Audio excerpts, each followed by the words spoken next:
Believing they are blessed by an ancient spirit god, these islanders have no fear of fire.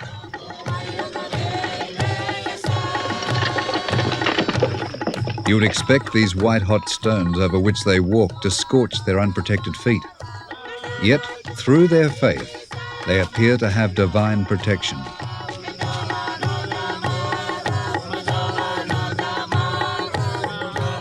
Shrouded in mystery, the reason for their immunity has remained largely unexplained throughout the ages.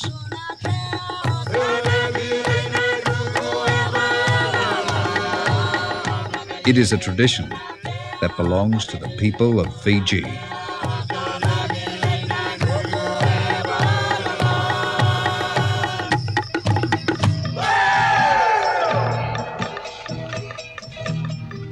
Fiji has long been considered a tropical paradise.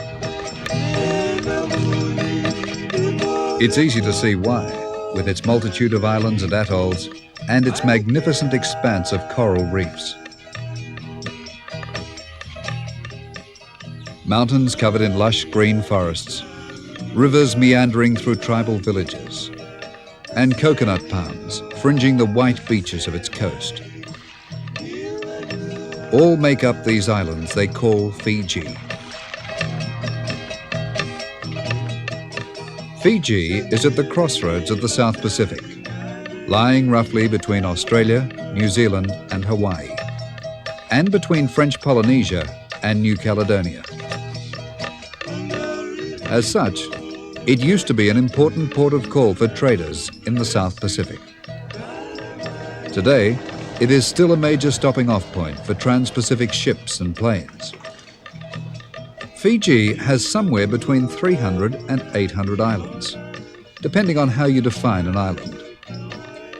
Most of the islands are small, even minute. Some simply disappear at times, only to re-emerge at low tide. The islands are volcanic in origin, although the volcanoes are all but extinct now.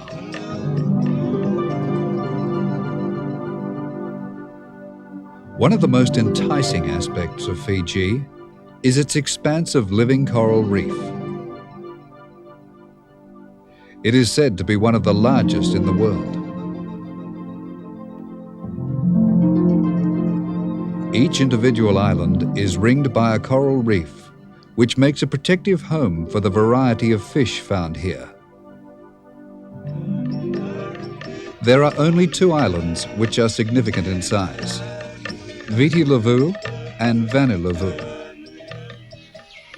Viti Levu, or Great Fiji, is the largest and most strategically important island, for despite its idyllic exterior, it is also the business center of Fiji. Inland, it is mountainous, and the tropical climate has produced rainforests, where plant growth is thick and rapid. The vegetation and steep inclines make the area almost inaccessible, and few people have settled here.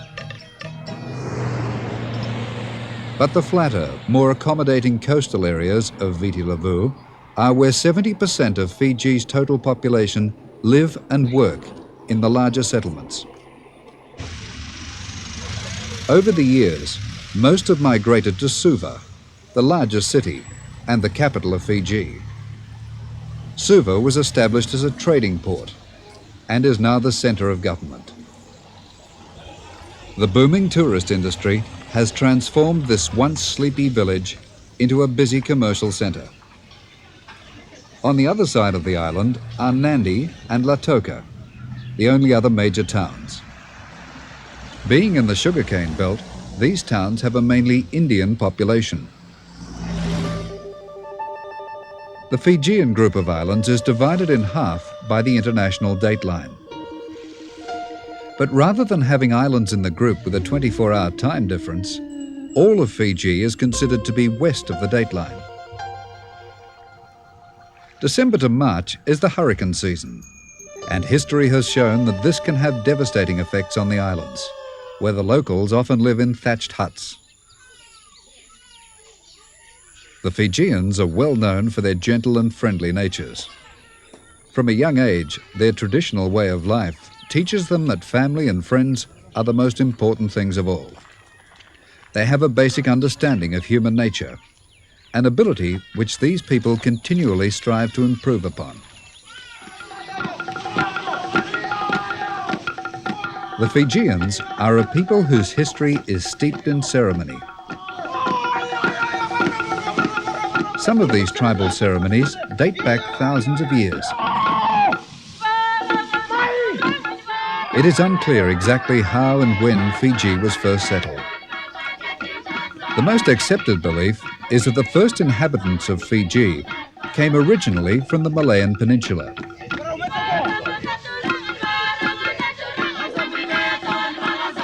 From there, they spread to Indonesia, New Guinea, and the Melanesian group of islands, before reaching Fiji about 3,500 years ago.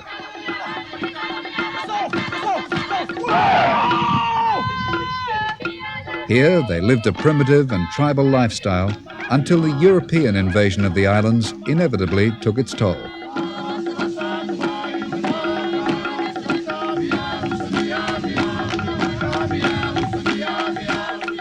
The first white man to sail into these waters was Abel Tasman in 1643. It was not until 130 years later the next European arrived, the famous English explorer, Captain James Cook. He was followed by Captain Bligh, who charted the position of many of the islands. It was Cook who named the islands Fiji, mistaking the native word Viti. The early Fijians were tribal, living in village communities ruled by a chief. Although the chiefs were feared and were considered all-powerful, carved idols representing various ancestral spirits were also worshipped. Unlike other Pacific Islanders, they did not have gods, but rather they revered past mortal ancestors. The villagers were made up of traditional grass huts called bures. The walls and ceilings of these huts consisted of woven palm leaves. This weaving was a skillful process, handed down through the generations. The roof was covered by thatching, grasses tied together in bundles. The size and structure of each hut determined its significance and use. The larger and more elaborate huts were reserved for the chiefs. As with many early societies, elaborate dances were performed by the warriors, telling tales of victories and legends.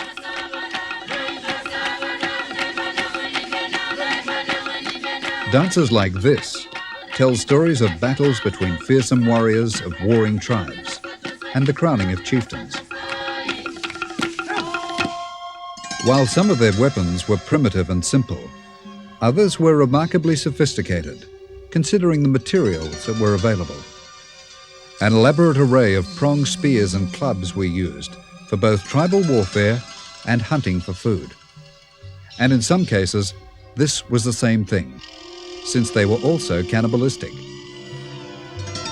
Raiding parties would bring back captives and cook them in open ovens dug into the ground. The limb bones of the unfortunate victim were then placed in the fork of a tree. The bones of others were added until it could hold no more, and a new collection was begun. It was taboo for the chiefs to touch the food with their hands, so elaborate utensils were carved for them to use in eating. This is the fork that was used to eat a missionary, said to be the last of his kind to suffer this gruesome fate. The missionaries discovered one chief who displayed a stone for each victim. At his village, there were 873 stones. Cannibalism was seen as an indication of superiority and gave strength to the tribe. Even before they had contact with the Europeans, The Fijians were masters of the sea. Their slender-hulled outrigger canoes, fitted with huge steering oars, could be seen dotted throughout the Fijian archipelago. The canoes carried them from island to island, and often they would sail as far afield as Samoa, using the forces of nature for navigation. Steering oars like this were operated by a crew of 30 men. The most widely used canoes were made from hollowed-out trees, skillfully carved to produce a sharp bow that cut through the waves. Many of the bigger canoes had thatched lean-tos, which were used to house their provisions, fish and spears. The largest canoes were up to 35 metres long and could carry 400 warriors and a crew of 40 men, who would hoist a single three-cornered sail to a central mast. The crew would sing and beat drums as they approached the various islands to announce their arrival and instill fear in their enemies. The small canoes, called billy-billy, were used by the inland tribes to journey down the rivers to trade with the coastal dwellers.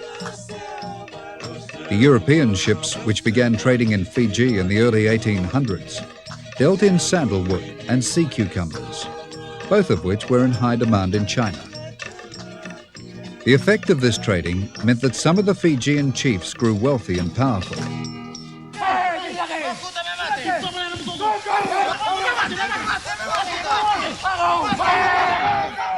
Further warring broke out, a struggle to ascertain who was the rightful king of all Fiji. Eventually, Thakumbau, who had retained control as king, ceded the islands to Britain in 1874. The first governor of Fiji, Sir Arthur Gordon, began setting about solving some of the problems which had persisted since the arrival of the white traders.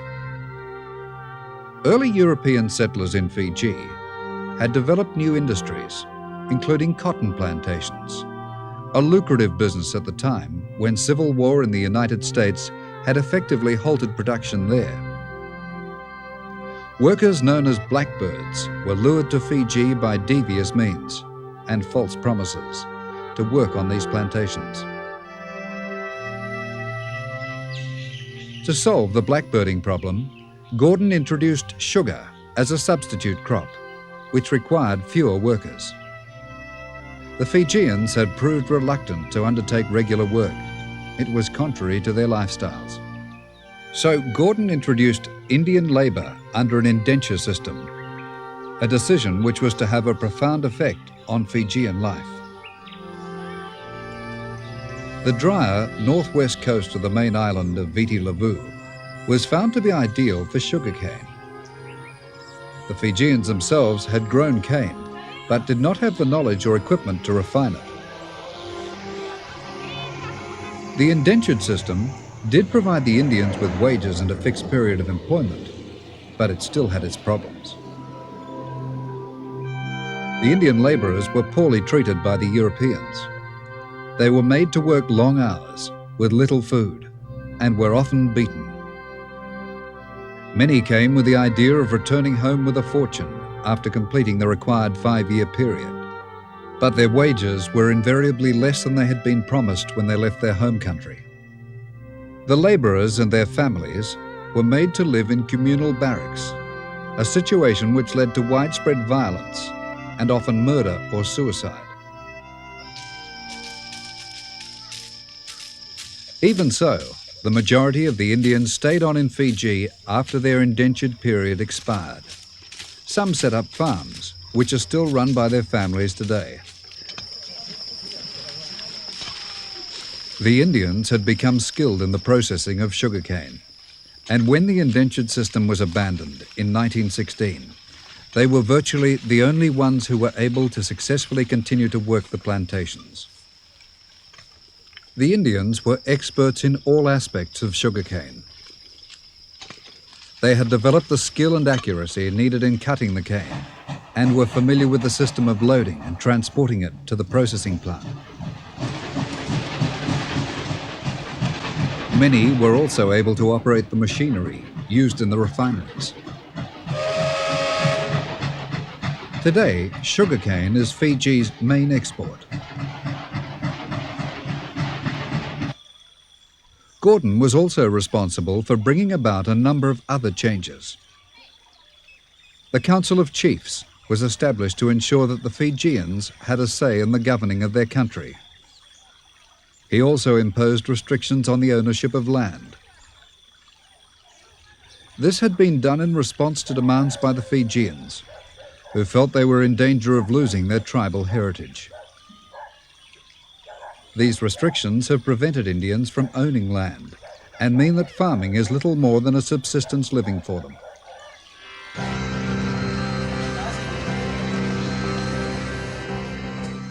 After the expiry of their indentured period, many Indians moved to the towns to start up more profitable commercial businesses. Their success is indisputable. Today, Fijian Indians dominate almost every sphere of commerce and industry. Their influence is obvious, even to the most casual observer. Many of these Indians were born and bred in Fiji and have never seen their ancestral home. Yet much of the Indian culture and original way of life has been maintained. There is a distinct flavor of India to be found in the streets of the major towns.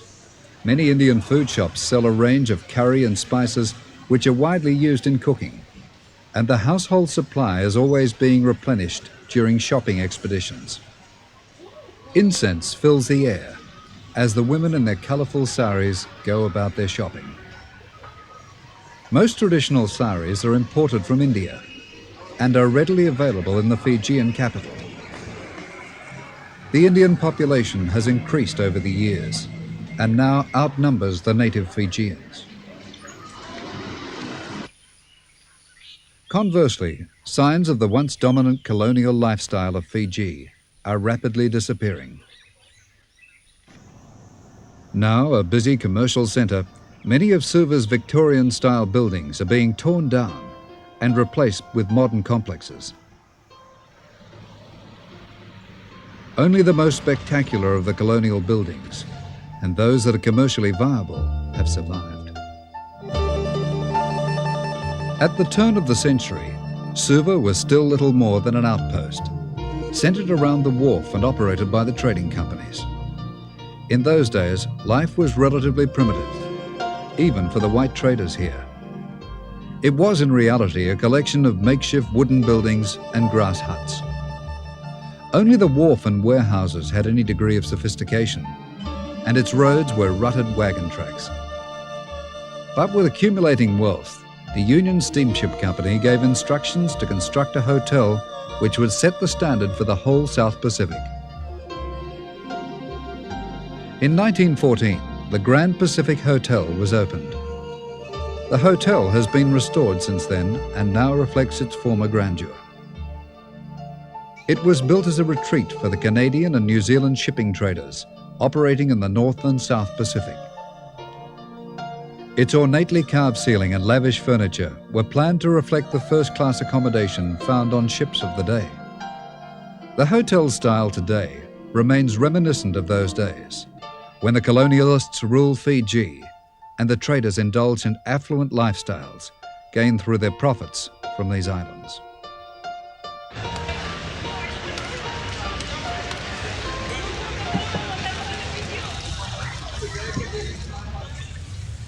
The marketplace in Suva is an important centre of activity for Fijians. People travel to the market from inland regions and nearby islands to sell their produce. The Fijian diet is reflected in the array of exotic fruit and vegetables which grow readily in the tropical climate. As with nearly all the South Pacific islands, the market is more than just an outlet for selling produce. It is also a meeting place where people gather to catch up with old friends from neighbouring villages. Village news travels on the grapevine in Fiji, and the market is the ideal place for people to get together. Where Indians mostly operate shops, Native Fijians prefer to display their goods in open areas. There is no elaborate packaging here, or any high-pressure selling. Everything is done slowly, typical of the Fijians' simple approach to life. Trading for food and bartering for goods used to be done in the villages. Now the method is the same, but with better transport, they have simply centralized the system.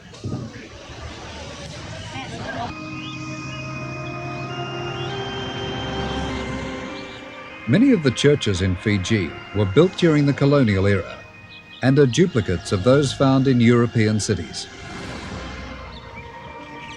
Religion is strong in the Fijian Islands. Both the Indian and Fijian populations observe strict religious practices. Many of the original Indian settlers retained their Hindu and Muslim faiths. Elaborate temples and mosques were built, which remain as their places of worship today. In typical Indian fashion, the structures have brightly painted facades and onion-dome towers and have become the center point of many of the Indian communities.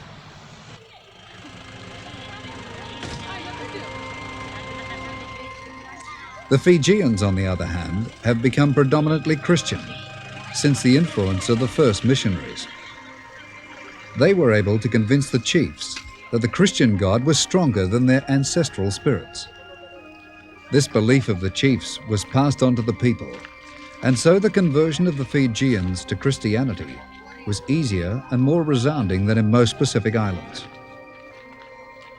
Perhaps more than any other island people, the Fijians fervently embraced the ideology of Christianity and have maintained that dedication throughout the years.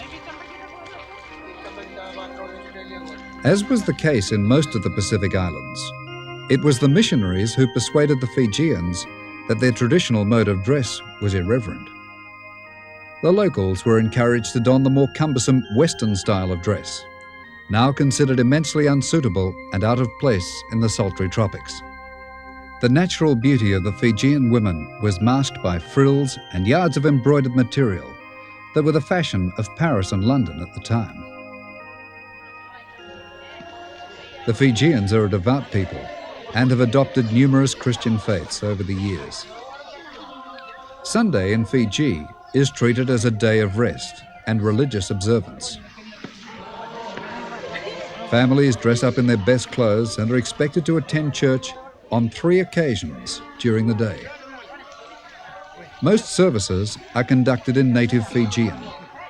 Bible readings, hymns, and sermons are all translated to enable the Christian doctrine to be easily understood. Even the very young enjoy the pageantry of the regular services. But adopting the Christian religion has not meant that the Fijians have abandoned the spiritual influences of their ancestors.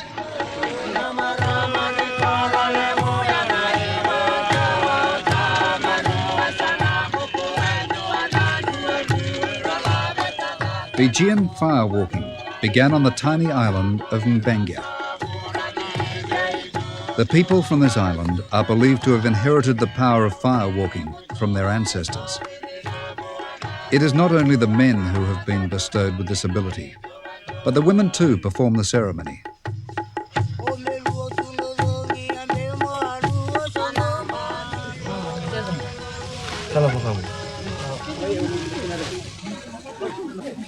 Before the firewalking begins, the participants gather together to paint their bodies.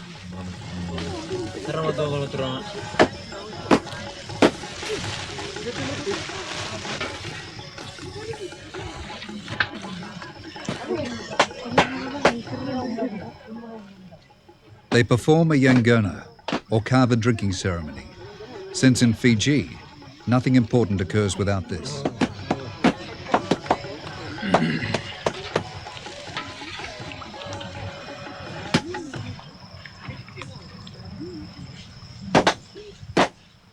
Those who take part in these ceremonies undergo elaborate preparations and rituals. Long periods of meditation prepare the firewalkers for the task ahead.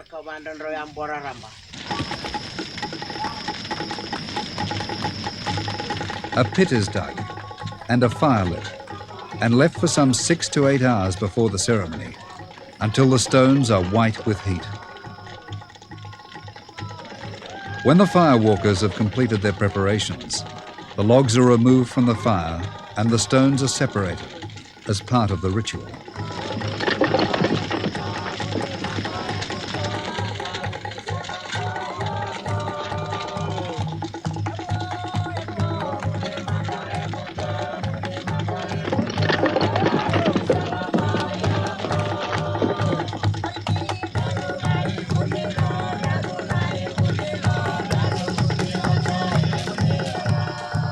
The ash is swept away, leaving only the white-hot stones, and the fire walking begins.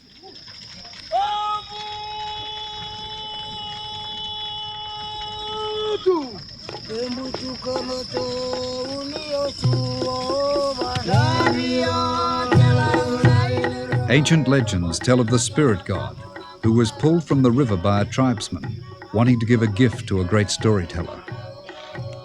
In order to secure his release, the spirit god gave the tribesman and his future descendants the power to prevent burning from fire. To demonstrate this power, the tribesmen and women began walking over white-hot stones.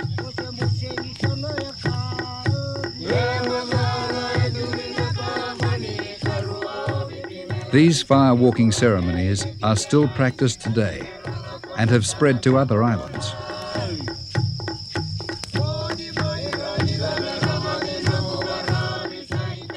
Many have attempted to explain this amazing phenomenon, but these theories have all been disproved and discounted. It seems that mind over matter is the best explanation that can be offered.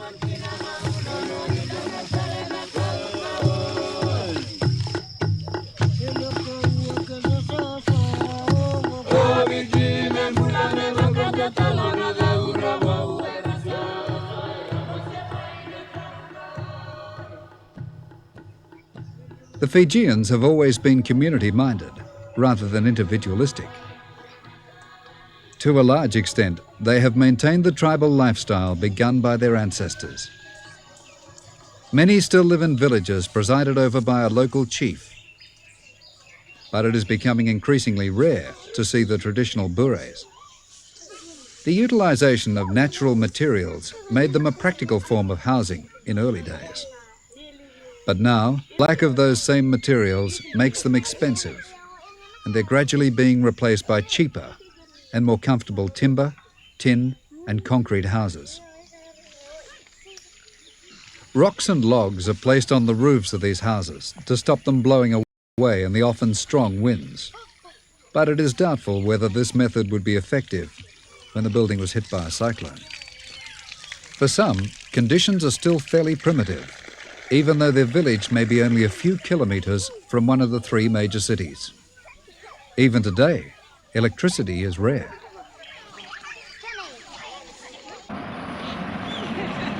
Most cannot afford the luxury of modern transport. Travelling on foot is common. But there are, of course, alternatives. This mode of transport may still be slow, but for many Fijians, life is unhurried, and they are not preoccupied with time. Cars are an expensive commodity in Fiji, and even in the cities, there is very little traffic. In many areas, the roads are poorly maintained and often steep, so that motor vehicles are not always practical. Many Fijians have maintained a simple lifestyle, despite changes around them. Village women spend hours combing the reefs for fish to supplement their meals. It is a vital part of their subsistence lifestyle. Fish that have become trapped in rock pools are easy takings. This is a traditional occupation for the village women, and each generation continues to fulfill the role. They will also collect shells, which can be used for decoration in the village houses, or strung to make necklaces. When the tide is out, a large area of the reef lies exposed, and it is possible to walk for kilometres along the seabed. The women wear sandals to protect their feet from the often sharp coral. Surprisingly, Fijians are prone to sunburn, and therefore the women also wear protective clothing.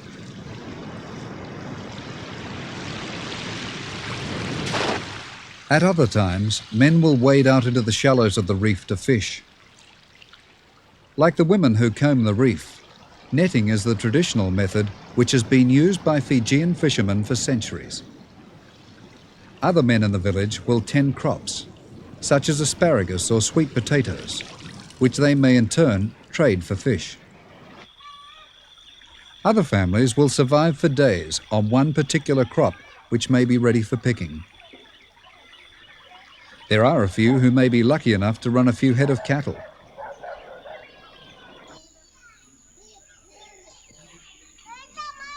The building of the traditional grass bure still requires skills which are handed down from father to son. Most Fijians prefer the simplicity of modern materials for their homes, but some tribal chiefs still require villagers to live in the manner of their ancestors. But rethatching of grass roofs, general repairing of the bures, and natural resources which are hard to come by make the traditional Fijian houses difficult to maintain. The probability is that this way of life will eventually disappear altogether. Many of the villages on the coast are located close to the luxurious tourist hotels, and these communities rely on the hotels for employment. Resort hotels are in fact built on land owned by the Fijians, who lease it to the resorts for comparatively little rent.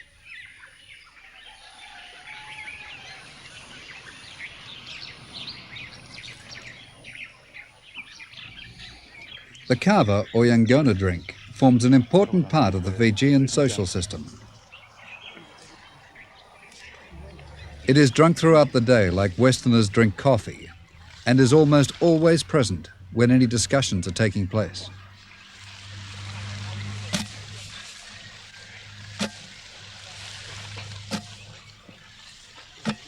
Offering a visitor kava is part of Fijian hospitality. The drink is made from the powdered root of a variety of the pepper plant, brought to the islands by the original Melanesian settlers. The root is ground to a powder with a handcrafted mortar and pestle. In earlier days, local girls would chew the root instead.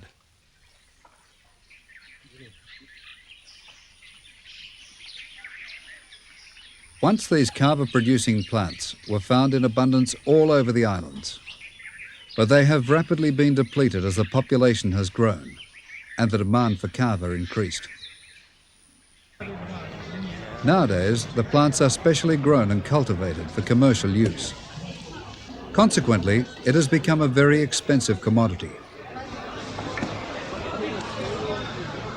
The massive roots are severed from the plants and taken to the market to be sold. Because of the limited supply and its popularity amongst Fijians, kava will sell here in the marketplace for $10 to $12 a kilo. It is quickly becoming a luxury item that many cannot afford to drink as often as they used to.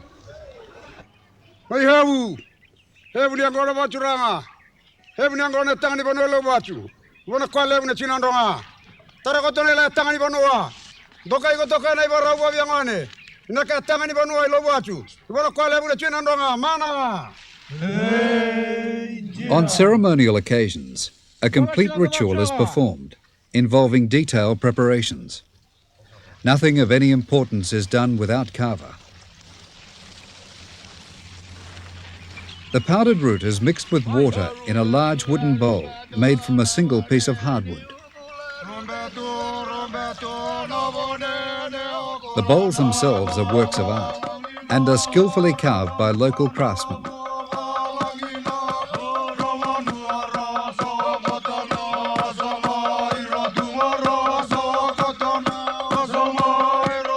The powder is strained with the bark of the vau, or hibiscus tree.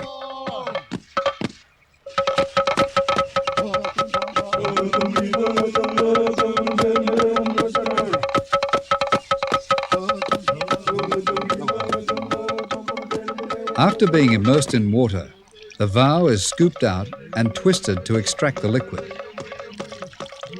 This is a skillful movement, requiring a good deal of practice. The twisting is repeated until the liquid is of the right consistency. When ready, the drink is scooped into a cup made from a coconut.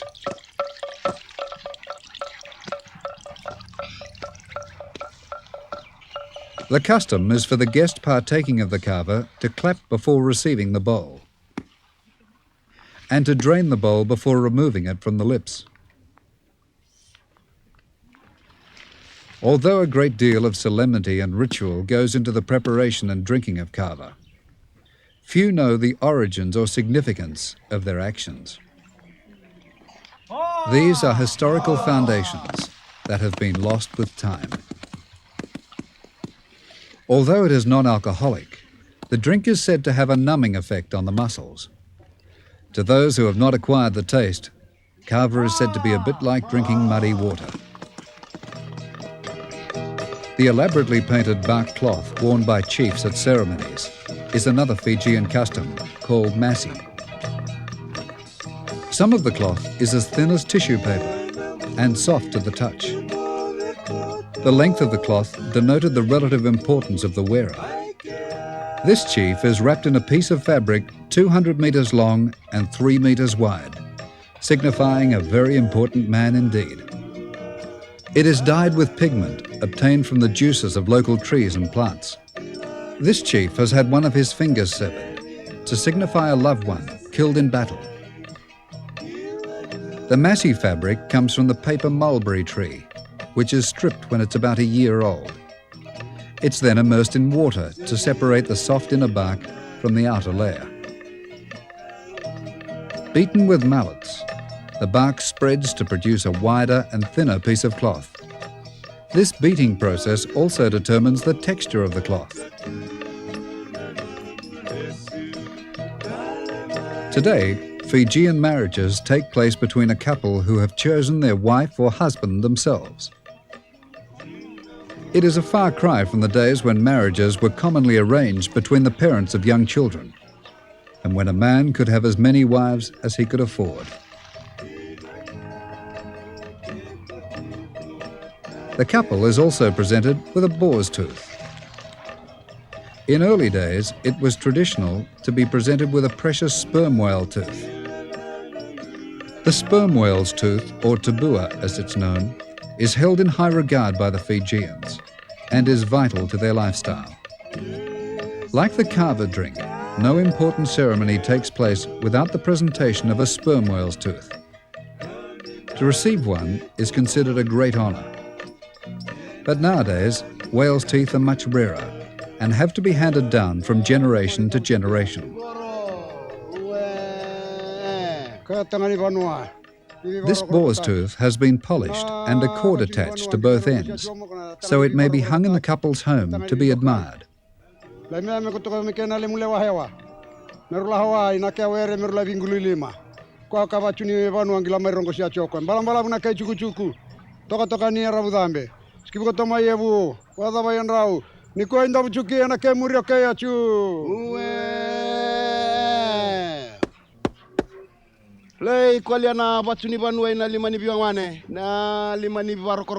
Apart from marriage ceremonies and betrothals, they are used to welcome important guests, to make a request, as a token of mourning, or to solve disputes.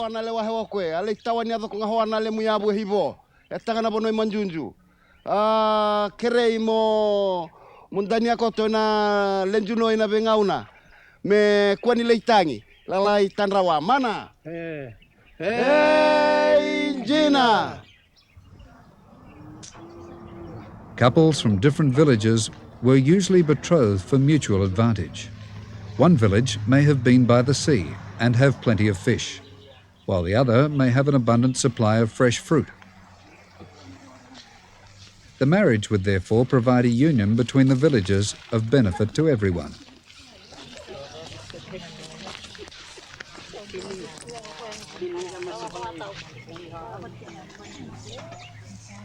Traditional ceremonies like these still take place regularly in Fijian society, although these days they are invariably followed by a church wedding.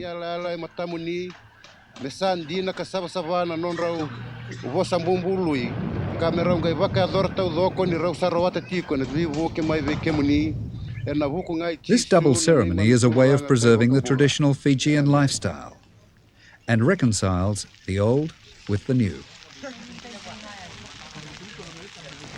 Once married, the major role of the Fijian woman is still to bear children. Rarely do women go out to work until their children are of school age. Being set in the South Pacific, Fiji has an unpredictable climate. The constant humidity of the tropics will often bring sudden afternoon downpours.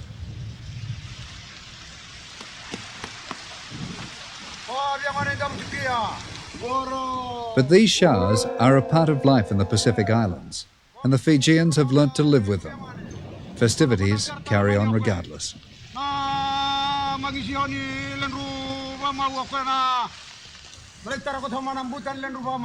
Gifts are given on the wedding day. This couple has been lucky enough to receive tins of kerosene. In this village, where there is no electricity, the valuable kerosene will be needed to provide lighting in their home and cook their meals.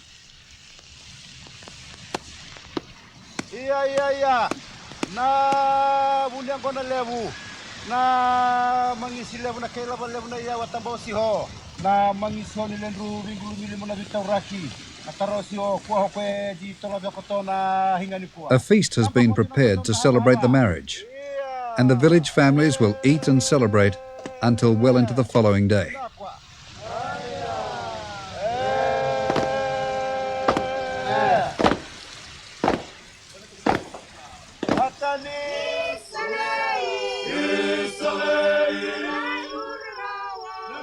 Fiji today is a far cry from when warriors plied the ocean in their handcrafted canoes and cannibalism was rife. The European influence changed their primitive tribal existence and introduced a commercial way of life. Missionaries altered traditional Fijian values and adapted their social structure to fit within Christian ethics. Finally, Fiji became an independent nation in 1970. As a nation whose history is long, it has undergone a massive transition in a comparatively short space of time.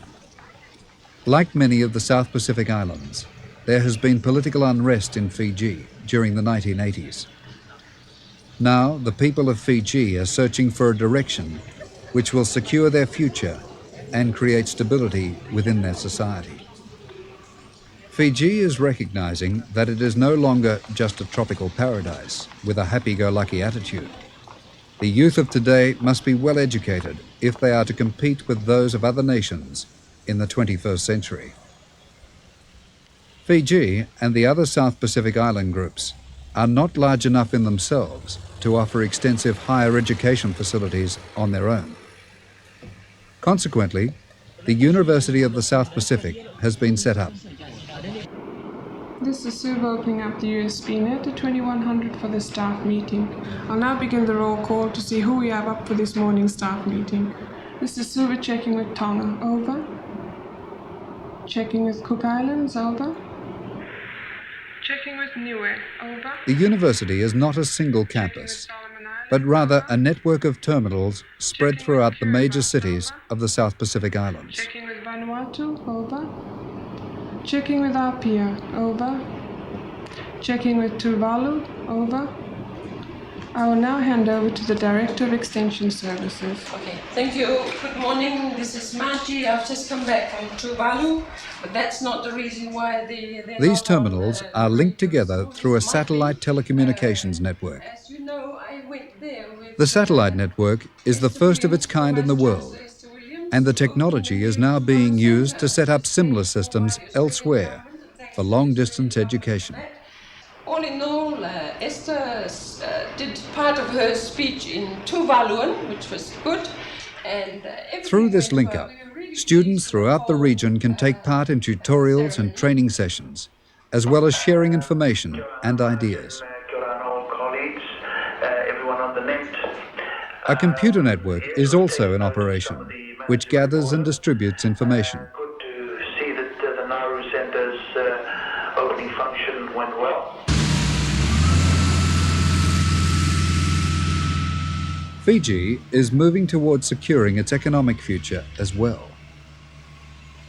Through tourism and primary and secondary industries, it is hoping to develop commercial enterprises which will benefit all Fijians.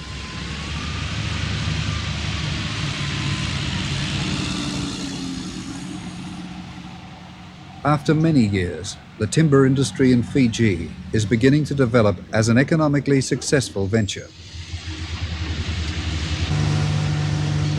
Problems between the traditional owners of the land, where the pine trees grow, and the operators of timber mills have previously prevented the industry becoming commercially viable.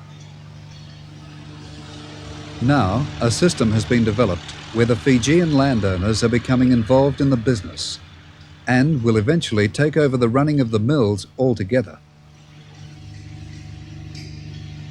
The exporting of sawn timber to major trading partners like Australia and wood chips to Japan will generate valuable international returns. But unlike the colonial days, steps are being taken to protect the future of the industry. Extensive reforestation programs were begun years ago, and now the benefits are being reaped. Today, over 40,000 hectares of Caribbean pine grow ideally in the drier zones of the island. As an integral part of the South Pacific, Fiji is a country that will always depend heavily on its trading partners. The security of the future of these islands they call Fiji lies not only in its people, but in its ability to maintain strong ties with its international neighbours.